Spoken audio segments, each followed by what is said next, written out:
कि जबर का मौसम कब बदलेगा, जबर का मौसम कब बदलेगा, हम बदलेंगे तब बदलेगा। पाकिस्तान के अंदर एस्टेब्लिशमेंट को इस बात का शक अभी बाकी है कि यहां पे गद्दार भी हैं और बागी भी हैं। आप हमारे लिए हमारे मुल्क की जमीन को तंग कर दें तो आप मुहिब्बे वतन हैं, और हम अपनी जमीन पे आज़ादी से रहने का हक मांगें तो हम गद्दार हैं, हम बागी हैं। आप खुदा ना खास्ता कभी हार भी जाएं तो आप मुहिब्बे वतन हैं, और हम आपसे पूछें कि हुजूरे वाला ये क्या हुआ था तो हम गद्दार हैं, हम बागी हैं। आप किसी एक तजर्बे में नाकाम हो जाएं तो आप मुहिब्बे वतन हैं, और हम सिर्फ नाकामी की निशानदेही कर दें तो हम गद्दार हैं, हम बागी हैं। हम हंसें तो गद्दार हैं, रोएं तो गद्दार हैं, बोलें तो गद्दार हैं, चुप रहें तो गद्दार हैं, बात करें तो गद्दार हैं, ना करें तो गद्दार हैं, हम सवाल करें तो गद्दार हैं, जवाब मांगें तो गद्दार हैं, जवाब ना देने पर रिएक्ट करें फिर गद्दार हैं। क्योंकि हम पैदा हुए हैं हुजूर गद्दारी के लिए। हमारे गलों में ना तख्तियां डालो और हमें चक्कर लगवाओ पाकिस्तान के गद्दार लिखकर, हमारे माथों पे लिखो गद्दार, इधर यहां लिखो, या गोली मार दो, हमारे लिए वो ज्यादा आसान होगा। तकलीफ होती है। बिस्मिल्लाहिर्रहमानिर्रहीम, अस्सलाम वालेकुम।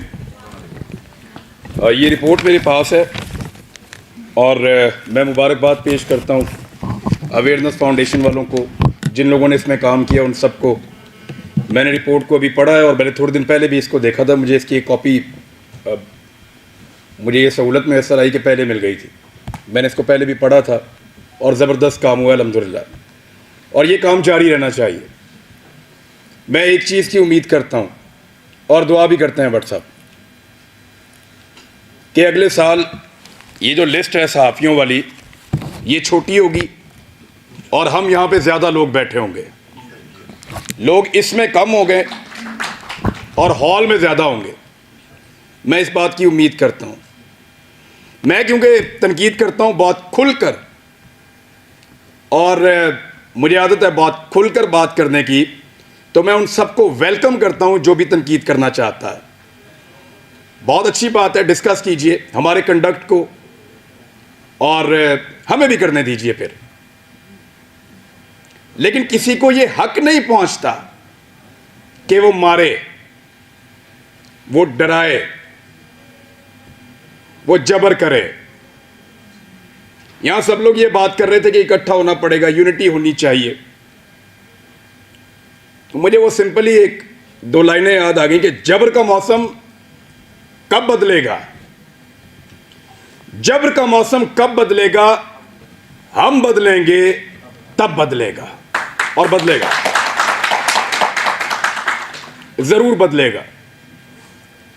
मैं कुछ चीजें बड़ी क्लियर कर देना चाहता हूं अगले 2-4 मिनट के अंदर, कोई गलतफहमी रहे ना, खुलकर बात कर लेते हैं। हमारे ऊपर पर्चे देने की औकात पॉलिटिशियंस की नहीं है। ये क्या बेचते हैं, पर्चा देंगे हम पे, कमजोर लोग, बुज़दिल। ये इमरान खान पर्चा करवाएगा, नवाज शरीफ करवाएगा, आसिफ जरदारी पर्चा करवाएगा हम पे। ये औकात है पर्चा देने की इनकी? भट्ट साहब नहीं करवा सकते। ये इनकी क्या जरूरत है कि हमारे ऊपर पर्चा करवाएं? पर्चा मेरे पे हो या मीर शकील पे हो, अरशद शरीफ पे हो या साबिर शाकिर पे हो, समी भाई पे हो या भट्ट साहब आपके ऊपर हो या जमीर भाई आपके ऊपर हो, ये नहीं करवा सकते पर्चा। ये जो पर्चा हमारे ऊपर होता है ना, बगावत का, गद्दारी का, इसके कॉपीराइट ही नहीं है पॉलिटिशियंस के पास। हर चीज के कॉपीराइट्स होते हैं ना। ये जो रियासत से बगावत का और गद्दारी का मुकदमा है, इसके कॉपीराइट इन सियासतदानों के पास नहीं है, वो इनके अब्बा जी के पास हैं, पाकिस्तान की एस्टेब्लिशमेंट के पास हैं कॉपीराइट्स। गद्दारी का पर्चा, बगावत का पर्चा, वो हम पे करवाएंगे। दुनिया के किसी मुल्क में ये पर्चे नहीं हो रहे, क्योंकि सब मुल्कों को इस बात का यकीन है कि उस मुल्क में रहने वाले शहरी उस मुल्क के वफादार हैं। सिर्फ पाकिस्तान के अंदर एस्टेब्लिशमेंट को इस बात का शक अभी बाकी है कि यहां पे गद्दार भी हैं और बागी भी हैं। क्यों शक करते हो? क्या मसला है आपका? ये कहना चाहिए, वो नहीं कहना चाहिए, सवाल ही तो पूछते हैं। हम करते क्या है? यानी अजीबो गरीब किस्म के स्टैंडर्ड्स पाकिस्तान में बनाए हुए हैं। मैं कुछ चीजें आपके सामने रख देता हूं।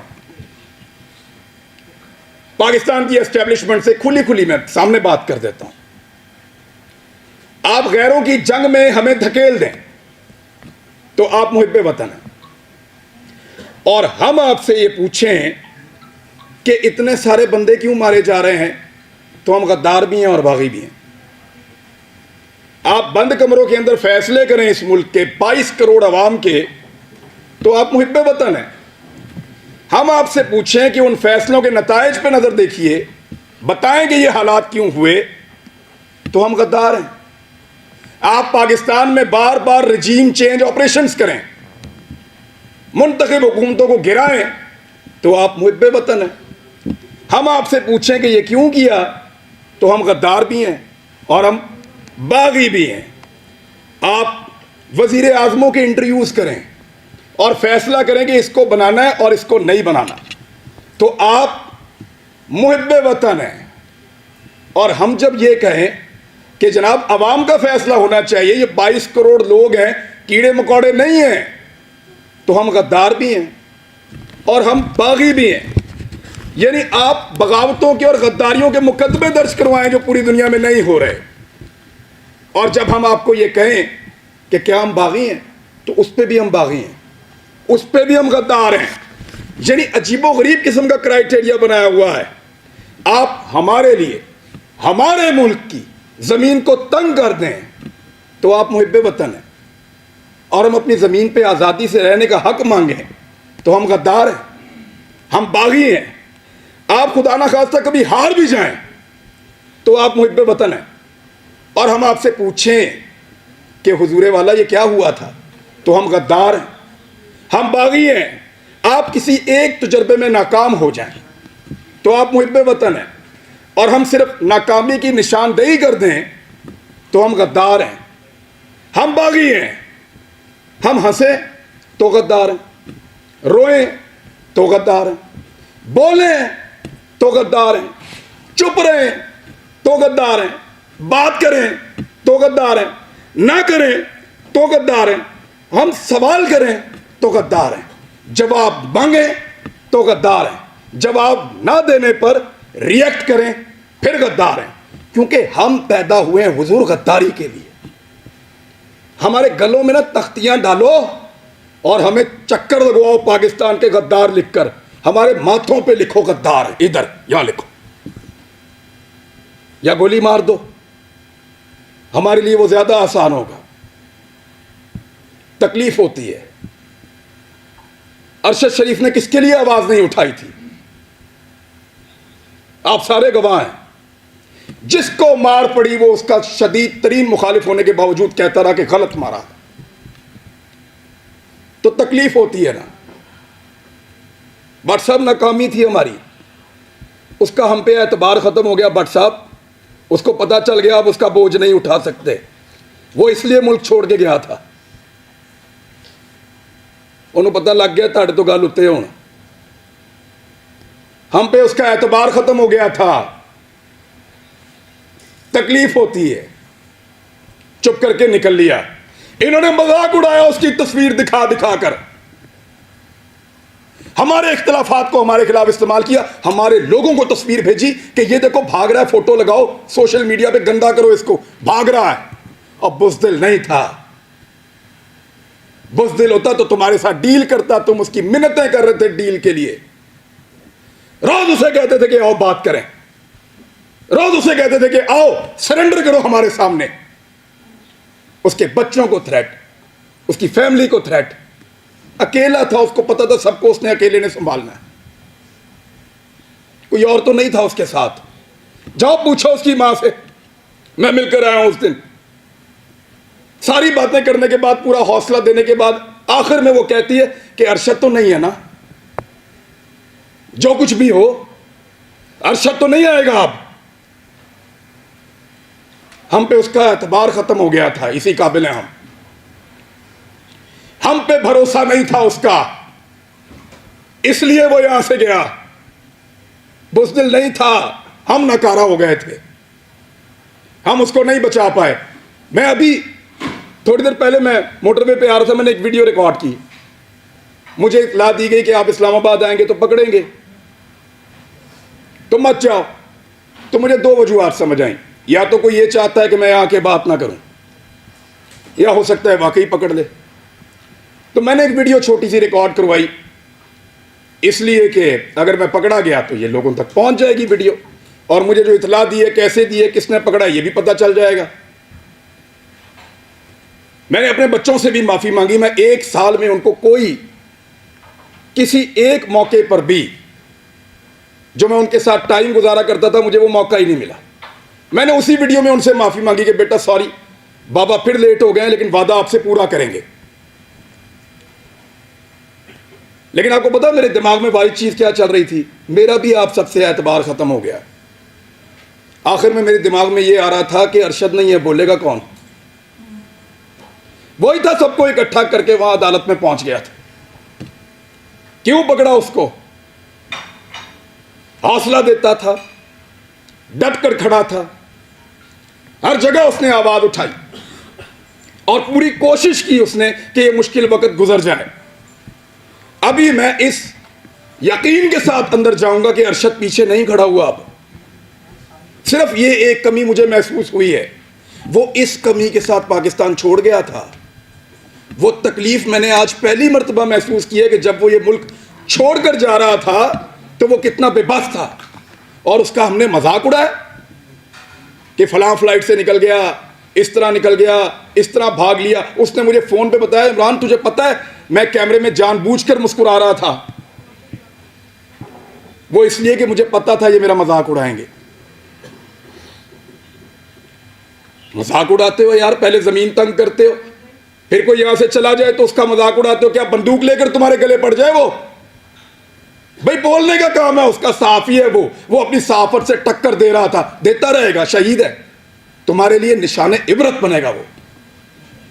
मैंने पहले कहा था, आज फिर कह रहा हूं कि तुम्हें सिर्फ मारना आता है, हमें और बहुत कुछ आता है, और वो हम इंशाल्लाह करके दिखाएंगे। सिर्फ हमें मारना नहीं आता।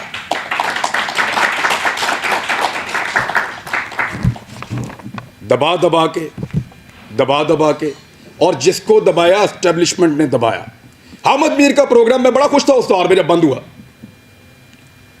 क्योंकि हम भी एक अजीबोगरीब दुनिया में रहते थे। माशरत उलूम की किताबें पढ़ के आए हुए थे, लगता था सारे हीरो हैं, एस्टेब्लिशमेंट पाकिस्तान की बहुत वफादार है। सच्ची बात है, किसी की आंखें पहले खुल गई, किसी की बाद में खुल गई, लेकिन अच्छी बात है खुल गई। लेकिन मफादात की पट्टी बांध के कभी आंख बंद नहीं की, अल्हम्दुलिल्लाह। कभी इसलिए आंख बंद नहीं की कि मफादात की उसके ऊपर पट्टी बंधी हुई थी। जब मुतीउल्लाह जान पे हमला हुआ, मैं क्लिप आप सबसे शेयर कर दूंगा, मैंने मजम्मत की। वो बच्चा जिसके घर के अंदर घुस के मारा, जिसके साथ आपका केस चल रहा था, मैंने मजम्मत की। जब अफसार आलम पे गोली चली तब मजम्मत की, सब रिकॉर्ड के ऊपर मौजूद है। हामिद मीर के ऊपर गोली चली, मजम्मत की। लेकिन हामिद मीर ने अपने मुंह से कहा था, मेरे भाई ने, कि मेरा प्रोग्राम सियासतदानों ने बंद नहीं किया। इमरान खान की क्या औकात है, बंद तो उन्होंने किया है। अब बोलता है इमरान खान से बदला लूंगा। अपने मुखालिफ को पहचानिए, फिर इकट्ठे हो जाएं, तो शायद आपकी जान छूट जाए, वरना ऐसे ही इसी तरह हमारा वक्त गुजरता रहेगा। मैं सिर्फ एस्टेब्लिशमेंट को एक बात कहना चाहता हूं कि हुजूर आपका मर्तबा, आपका रुतबा बहुत बड़ा है। ये बहुत छोटे छोटे काम हैं जिनमें आप पड़े हुए हैं। ये छोटे छोटे काम हमें करने दें, एतबार करें हमारे ऊपर कीड़े मकोड़ों पे, हम गद्दारों को ये मुल्क चलाने दो। आप मुहिब्बे वतन है, बहुत बड़े लोग हैं आप, बड़े बड़े काम किया करें आप, आपका रुतबा बहुत बड़ा है, बड़ा मुकद्दस काम है आपका, हम उसकी कदर करते हैं, यूं सलूट करते हैं आपको, खुश होते हैं आपको देखकर। लेकिन ये छोटे छोटे काम हमारे लिए छोड़ दीजिए, हमारे लेवल पे मत गिरिए। आप बीच में से निकल जाए ना, तो इन सब माफिया को हम संभाल लेंगे, मीडिया वाले। बस आपके खिलाफ बोलने को जरूरत की बात नहीं है, दिल नहीं करता, खुदा की कसम दिल नहीं करता, खुदा की कसम दिल नहीं करता। डरते वरते नहीं है, पता है आपको, बुज़दिल नहीं है हम। क्या करोगे, गोली मार दोगे, मार दो। डरते नहीं है तुमसे, तुमसे प्यार करते हैं, तुम्हारी कदर करते हैं। डरो उस दिन से जिस दिन हमारे अंदर से यह जज्बा खत्म हो जाएगा। हम प्यार करना चाहते हैं, कदर करना चाहते हैं, हमें मत धकेलो, दीवार के साथ मत लगाओ और ये ड्रामा बंद करो। पाकिस्तान के फैसले पाकिस्तानी करेंगे, पाकिस्तान के फैसले हम करेंगे। ये हमारा राइट है, लोगों का राइट है, डेमोक्रेसी ये कहती है। ये बंद कमरों के अंदर ड्रामे बंद करो। पाकिस्तान को तजर्बा, मैं बचपन से पढ़ रहा था, लिखा हुआ था इस्लाम के लिए तजर्बागाह बनाएंगे पाकिस्तान को। हमारे लीडर्स ने ये बताकर पाकिस्तान बनाया, वो किसी और चीज़ की तजर्बागाह बना दिया पकड़ के। इसको पकड़ लो, उसको नंगा कर लो, उसको डंडे मारो, उसके कपड़े उतार दो, उसको घसीट के वहाँ पे ले जाओ, इसको जगाते रहो, इसको शहरों में फिराओ। अजीब ड्रामेबाजी है। वो ये मुल्क क्या बना दिया आपने इसको? आपके अपने घरों में बच्चे नहीं हैं? यानी हमें डिवाइड करके हम पे रूल कर रहा है। पहले गोरा कर रहा था, अब एस्टेब्लिशमेंट कर रही है। इससे अगर निकलना है ना तो एक बार सोचना पड़ेगा। मैंने यहां किसी को तनकीद का निशाना नहीं बनाया, मैंने सिर्फ बताया है कि वो कौन है जो हम सबको डैमेज कर रहा है। इस मौके से हमें फायदा उठाना चाहिए, हम सबको एक मौक़िफ़ बनाना चाहिए। एक मौक़िफ़ कम से कम इस बात के ऊपर कि एक को मार पड़ेगी तो सबको मार पड़ेगी। यहां से भी शुरू कर लो तो बहुत है, बाकी मर्जी है। अगर डिवाइड एंड रूल करना है तो फिर करते रहिए, इस गंदे खेल का हिस्सा बनना है तो बनते रहिए। भट्ट साहब को मैं इसलिए अप्रिशिएट करूंगा कि कोई भी फोरम हो, कोई भी जगह हो, कोई भी बुलाए, जब सहाफ़त का नाम आता है तो आप लोग आ जाते हैं। सर आप लोगों का बहुत शुक्रिया। हालात बहुत मुश्किल है। जिस मुल्क का चीफ जस्टिस कहे कि वो बेबस है, उधर भट्ट साहब क्या करें बेचारे। लेकिन ये वक्त भी गुजर जाएगा, यूनिटी आएगी इंशाल्लाह, इकट्ठे होंगे। और हम नहीं चाहते कि हम अपनी एस्टेब्लिशमेंट का मुकाबला करें। इबाद आ जाओ। अब तक के लिए इतना ही, थैंक यू।